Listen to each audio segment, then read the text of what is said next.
اولم دید زدیم من شونه راستم گرفته یورو 7 خورده 87 من میگم این نمیره.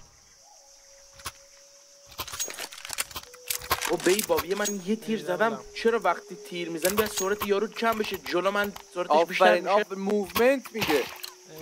چرا برعکسه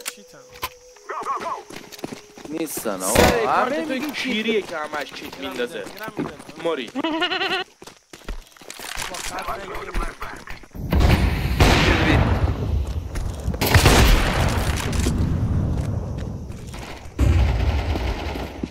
اصلا نمیخوره این آقا من چیکار کنم؟ حل فرار. یکی دونات اسفره میگو این کار داری قلقله کش میدی.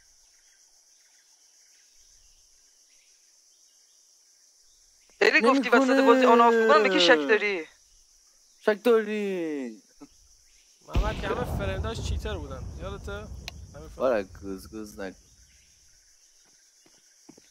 آلفا نه الان کجا قبلی زدی؟ آلفا من نمیدونم داره یا نداره ولی کلا بد میزنه. بعد موومنتشو توی این مپ نوک من دیدم یه حرکتی انجام داد که هیچ کدوممون بلد نبودیم انجام بدیم. کی؟ موری دید.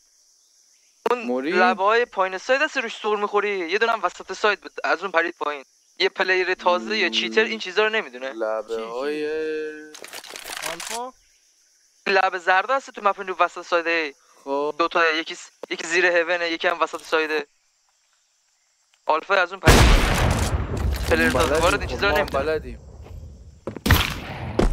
میدله راست میدله. برو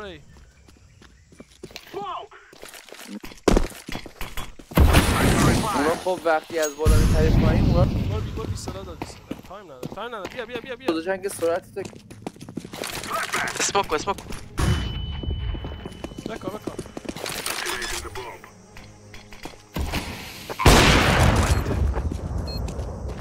یا حضرت علی الیمت بالا بگیر.